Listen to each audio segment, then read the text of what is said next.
जय श्री गणेश। प्यारे भक्तों, आज मैं आप सभी को चौथ माता की कहानी सुनाने जा रही हूँ। प्रेम से बोलिए चौथ माता की जय, गणेश भगवान जी की जय। आज के दिन जो भी भक्त श्रद्धा और भक्ति से इस पावन कथा का रसपान करता है, उस भक्त की हर मनोकामना चौथ माता और भगवान गणेश अवश्य ही पूर्ण करते हैं। इसलिए कथा को पूरा अवश्य सुनिएगा और कमेंट बॉक्स में चौथ माता और गणेश भगवान जी की जयकारा अवश्य लगाए। एक नगर में एक बूढ़ी माँ रहती थी। वह अपने बेटे की सलामती के लिए 12 महीनों की चौथ का व्रत करती थी। हर चौथ को पंसारे से थोड़ा सा गुड़ और घी लाकर 4 लड्डू बनाती, एक बेटे को देती, एक से पूजा करती, एक हथकार के लिए निकालती और एक चांद उगने पर खुद खा लेती थी। एक बार उसका बेटा ताई से मिलने गया। ताई ने बैसाखी चौथ का व्रत रखा था। ताई से पूछा, माँ तो 12 चौथ करती है।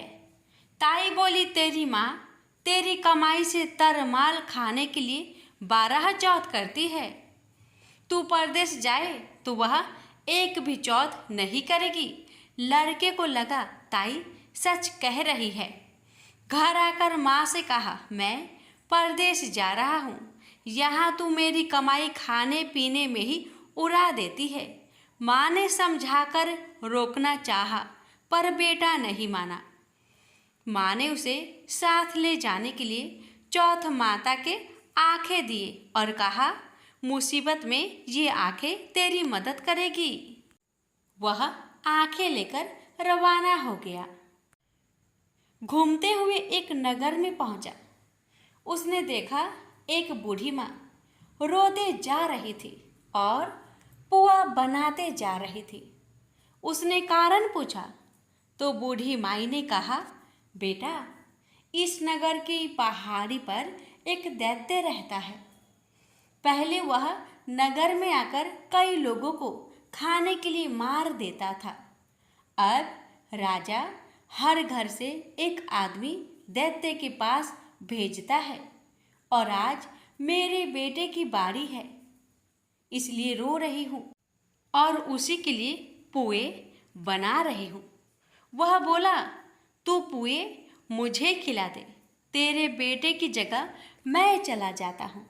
बूढ़ी माँ ने खीर पुए उसे खिला दिए।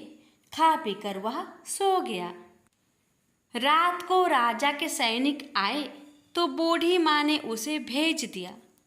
दैत्य के सामने पहुँचने पर उसने चौथ माता के आंखें दैत्य की तरफ फेंककर कहा, हे चौथ माता, यदि मेरी माँ मेरी सलामती के लिए व्रत करती है तो दैत्य का सिर कटकर गिर जाए।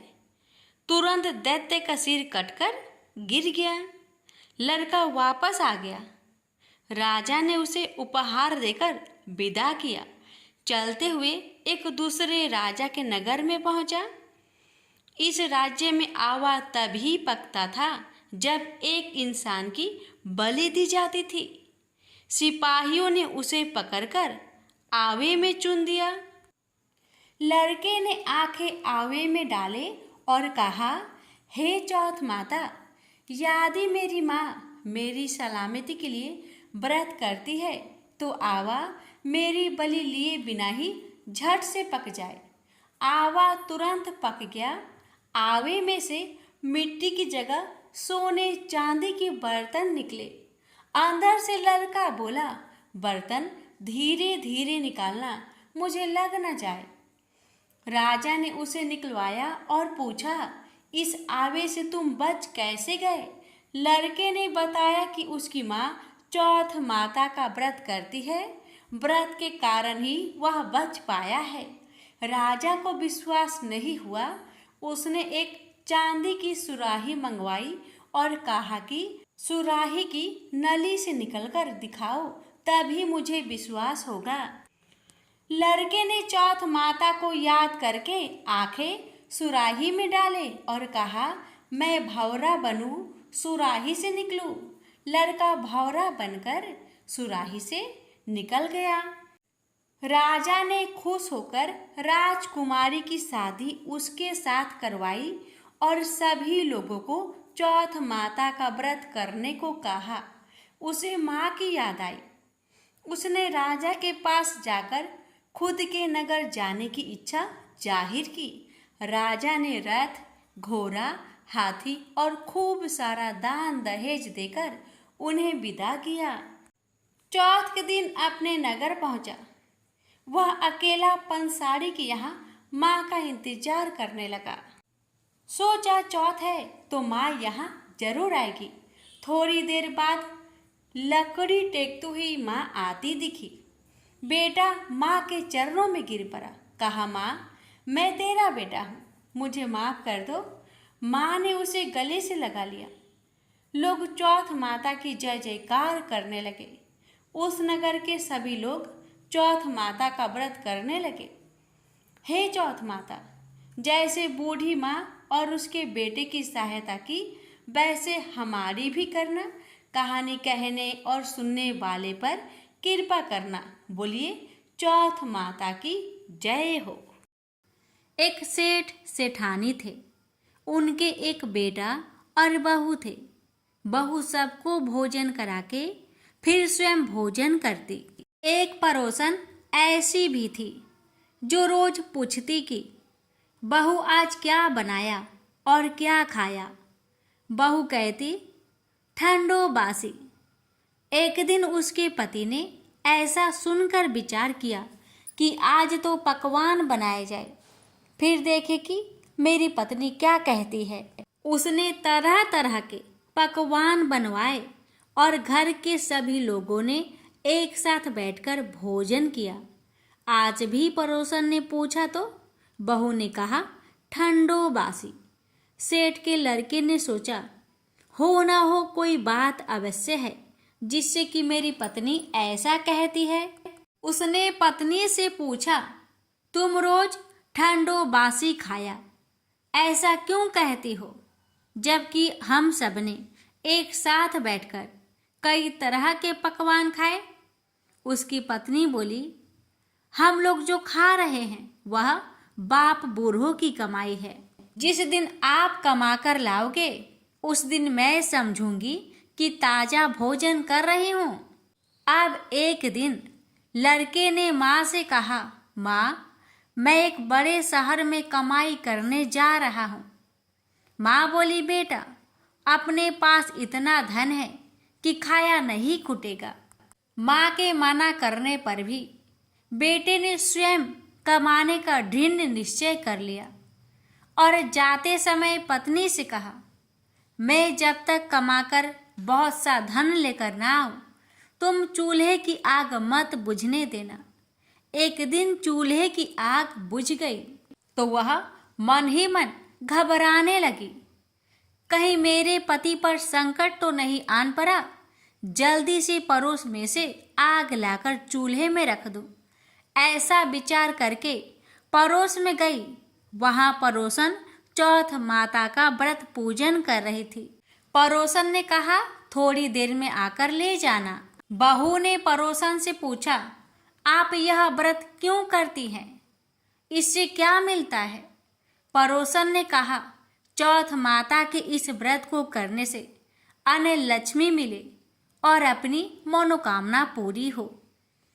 अब बहू भी चौथ माता का व्रत करने लगी। दीवार पर चौथ माता बनाई। उस दिन घी गुड़ का चूरमा बनाकर रात्रि को चंद्रमा को अर्घ्य देकर भोजन करती। ऐसा करते करते बहुत दिन हो गए। चौथ माता ने उस बहू के पति को सपना दिया कि साहूकार का बेटा तू जागे कि सोवे, तेरी पत्नी बहुत याद कर रही है। घर जाकर उसकी चिंता मिटा। तू दुकान खोलकर कंकु केसर का पगलिया बना के बैठ जाना। आज तेरा हिसाब किताब चुकता हो जाएगा। अब तो चौथ माता ने जैसा कहा था वैसा ही हुआ। उसने घर जाने की तैयारी की और गाड़ी भर के धन दौलत लेकर चल दिया। रास्ते में एक बड़ा सा काला नाग फन फैलाए बैठ गया और कहने लगा, आज तो मैं तुझे डसूंगा, छोड़ूंगा नहीं। आज तेरी आयु पूरी हो गई है। तो सेठ के लड़के ने कहा, आज चौथ माता ने मुझे सपना दिया है, तो मैं अपनी पत्नी से मिलने घर जा रहा हूँ। वहाँ मेरी पत्नी बहुत चिंता कर रही है। मैं उससे मिलकर जरूर आऊँगा, तब तुम मुझे डस लेना। नाग ने कहा, तुम शपथ पूर्वक कहकर जाओ तो मैं तुम्हें जाने दूंगा, परंतु लौट कर नहीं आए तो तुम्हारे घर आकर मैं तुम्हें डस लूंगा। इस प्रकार सर्प को वचन देकर वह अपने घर पहुंचा। वहां सभी से हंसी खुशी से मिला और भोजन करके उदास होकर बैठ गया। उसकी पत्नी ने उदास होने का कारण पूछा तो पति ने काले नाग वाली बात बताते हुए कहा, यदि मैं उसके पास नहीं जाऊंगा तो वह घर आकर मुझे डस लेगा। पत्नी बहुत चतुर थी। उसने कहा कि आप घबराओ नहीं, लेट जाओ, मैं एक उपाय करती हूँ। पत्नी ने कमरे की 7 पीढ़ी सिराओ धोई। पहले पीढ़ी पर रेत, दूसरी पीढ़ी पर इत्र, तीसरी पीढ़ी पर गुलाब, चौथी पीढ़ी पर कंकु केसर, 5वीं पीढ़ी पर लड्डू पेड़ा, 6ठी पर गादी गलीचा और 7वीं पीढ़ी पर दूध का कटोरा भरकर रख दिया।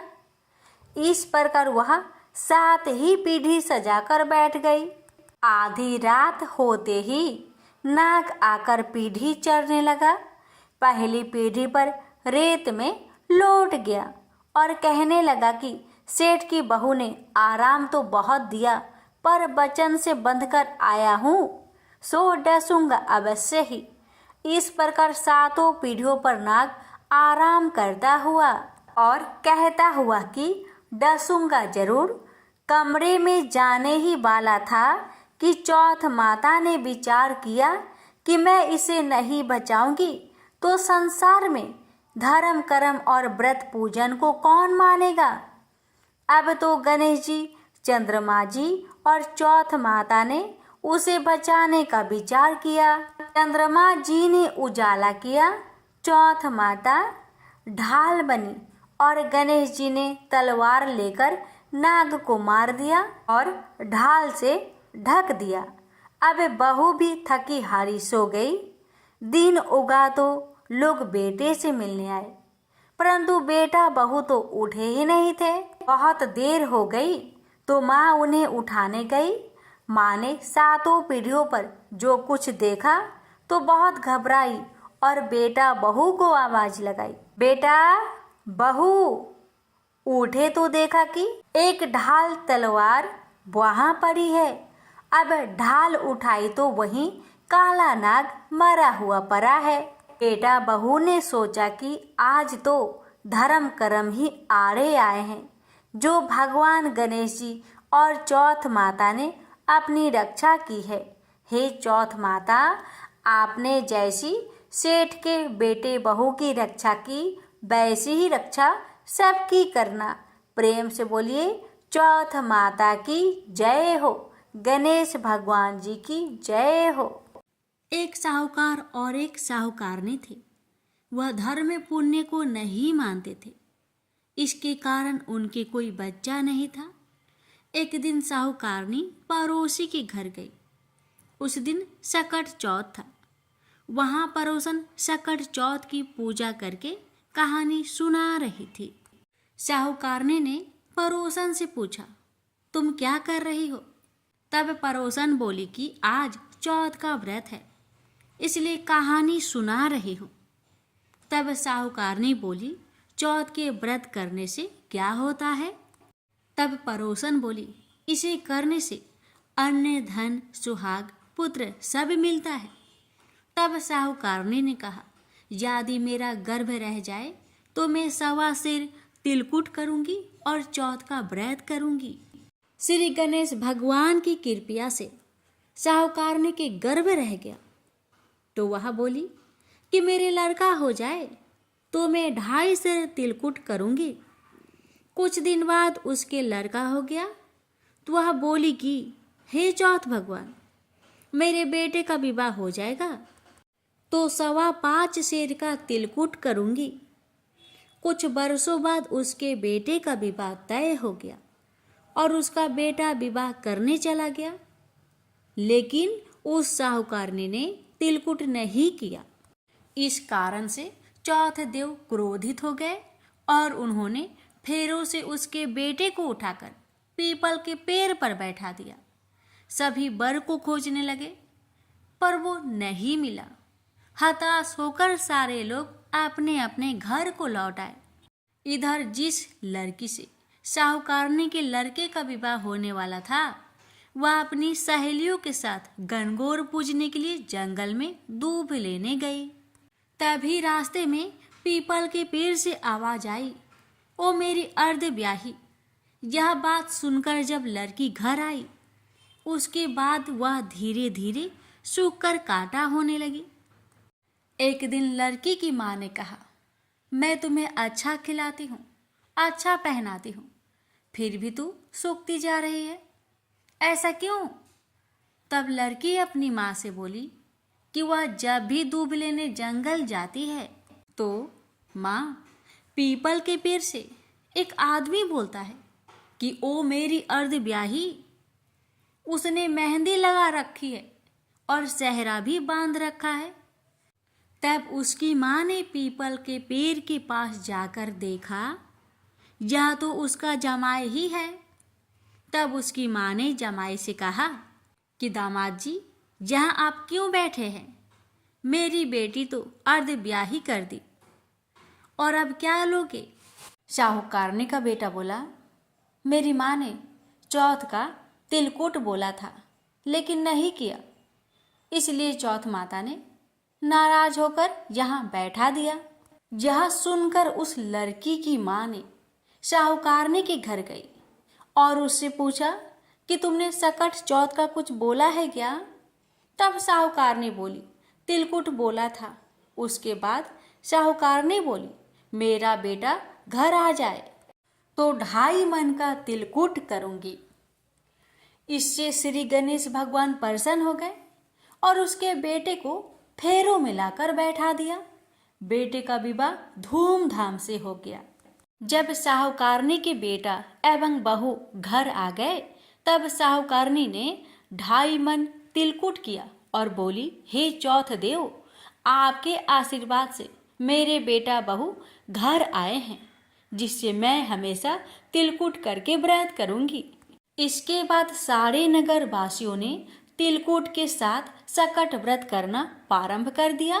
हे सकट चौथ, जिस तरह साहूकारनी को बेटे बहू से मिलवाया, वैसे ही हम सबको मिलवाना। इस कथा को कहने सुनने वालों का भला करना। प्रेम से बोलिए सकट चौथ की जय, श्री गणेश देव की जय। गणेश भगवान जी की कथा। एक बार गणेश जी एक छोटे से बालक के रूप में एक चम्मच में चावल और दूसरे चम्मच में दूध लेकर निकले। वो हर किसी से कह रहे थे कि कोई मेरे लिए खीर बना दो, कोई मेरे लिए खीर बना दो। एक बुढ़िया माई बैठी हुई थी। उसने कहा, ला बेटा, मैं तुम्हारे लिए खीर बना देती हूँ। इतना कहकर बुढ़िया माई अपने कमरे में जाकर छोटे छोटे 2 कटोरी लेकर आती है। तब भेष रूपी गणेश जी कहने लगे, दादी माँ, छोटी सी बर्तन से क्या होगा? आपके घर में जो सबसे बड़ा बर्तन हो उसी को लेकर आओ। बुढ़िया माई मुस्कुराकर बच्चे के मन रखने के लिए, उसके खुशी के लिए अपने घर की सबसे बड़ा बर्तन लेकर बाहर आई और बालक गणेश के सामने रख दिया। अब तो बुढ़िया माई की आंखें फटी की फटी रह गई। वह जो थोड़े से चावल थे, 1 चम्मच चावल उस बर्तन में डालते ही बर्तन चावल से भर गया और दूसरे बर्तन में 1 चम्मच का दूध डालने से ही बर्तन दूध से भर गया। ये सब देख बुढ़िया आश्चर्य में पड़ गई। अब इतना होने के बाद भेष रूपी गणेश जी कहते हैं, दादी माँ, मैं नहाकर आता हूँ, आप खीर को बनाकर तैयार कर लो। जब बुढ़िया माई बड़े ही प्यार से खीर को बनाया, बूढ़ी माई के पोते पोती खीर खाने के लिए रोने लगे। बुढ़िया ने कहा, गणेश जी आपके भोग लगे। इतना कहकर चूल्हे में थोड़ी सी खीर डाली और अपने दोनों बच्चों को कटोरी भर भर कर खीर दे दिया। बूढ़ी माई की पड़ोसन ऊपर से देख रही थी, तो बुढ़िया माई ने सोचा ये पड़ोसन जरूर चुगली कर देगी, तो बुढ़िया माई ने उसे भी एक कटोरा खीर भरकर उसे भी पकड़ा दिया। अब होता है ये कि बेटे की बहू चुपके से आई और एक कटोरा खीर लेकर बड़े प्रेम से खाई और कटोरा को चक्की के नीचे छुपा दिया। अभी भी गणेश जी नहीं आए थे। बुढ़िया माई को भी भूख लग रही थी। बेचारे वो भी एक कटोरा खीर भरकर किवाड़ के पीछे बैठकर एक बार फिर कहा, हे गणेश जी आपको भोग लगे, ऐसा कहकर खाना शुरू कर दिया। तभी गणेश जी आ गए। तो बुढ़िया माई कहने लगी, आजा रे गणेशिया, खीर खा लो, मैं आपके ही राह देख रही थी। गणेश जी ने कहा, दादी माँ मैंने खीर पहले ही खा ली है। तो बुढ़िया माई ने कहा, कब खाई? गणेश जी कहने लगे, जब आपके पोते पोती ने खीर खाई तब मैंने खाई थी, जब आपकी पड़ोसन ने खाई थी तब भी मैंने खाई थी, और जब बूढ़ी माँ आपकी बहू ने खाई तब भी मैंने खाई थी, और अब जब आप खा रही हो तो मेरा पेट पूरी तरह से भर गया है। तो बुढ़िया माई कहने लगी, बेटा तुम्हारी सब बात सच है, पर मैं कैसे मानूं कि मेरी बहू ने खीर खाई? बेचारी सुबह से काम में लगी रही है, तो फिर उसने कब खाई? गणेश जी ने कहा, चक्की के नीचे जाकर देख, जूठा कटोरा पड़ा है जो तेरी बहू ने खाकर छुपा के रखी है, और तूने तो मेरे लिए भोग भी लगाया था और तुम्हारी बहू ने वैसे ही खा गई। बूढ़ी माई ने कहा, बेटा यह घर की बात है, घर में ही रहने दो। अब बताओ कि बची हुई खीर का मैं क्या करूं? बेसरूपी गणेश जी ने कहा, नगरी जिमा दो। बुढ़िया ने पूरी नगरी जिमा दी, लेकिन फिर भी गणेश जी की कृपा से खीर पूरा की पूरा भरा ही था। राजा को पता लगा कि बुढ़िया के पास जादुई बर्तन है, तो राजा ने बुढ़िया माई को महल में बुलवाया और कहा, क्यों रे बुढ़िया, यह खीर वाली बर्तन तुम्हारे घर में शोभा नहीं देता है, ये तो हमारे महल में शोभा देगा। तो बुढ़िया ने कहा, राजा जी अगर आपको खीर का बर्तन लेना है तो ले लो। अब तो राजा लालच में पड़कर बुढ़िया माई के खीर के बर्तन को मंगवा लिया। खीर के बर्तन महल में लाते ही कीड़े मकोड़े बिच्छू कचले हो गए और खीर से दुर्गंध आने लगी। यह देखकर राजा ने बुढ़िया से कहा कि हे बुढ़िया, क्या तुम जादू टोना जानती हो? ये खीर के बर्तन महल में आते ही कीड़े मकोड़े बिच्छू में बदल गए, ऐसा क्यों? मुझे बताओ। पहले तुम अपने खीर के बर्तन वापस ले लो, फिर मुझे सारी कहानी बताओ। राजा ने जैसे ही वह खीर वाली बर्तन बुढ़िया माई को दिया, वैसे ही बूढ़ी माई के हाथों से लगते ही वह खीर फिर से सुगंधित खीरों में बदल गया।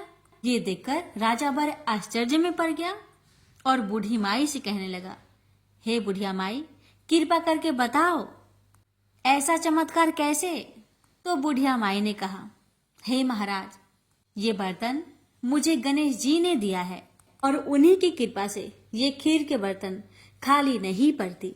सारी कहानी बताकर बुढ़िया माई राजा से विदा लेकर अपने घर को चली आती है और गणेश जी से कहती है, हे गणेश जी, बची हुई खीर का मैं क्या करूं? गणेश जी ने कहा कि झोपड़ी की कोने कोने में खरा खोदकर गाड़ दो, उसी जगह सुबह उठकर वापस खोदेगी तो धन के 2 चारे मिलेंगे।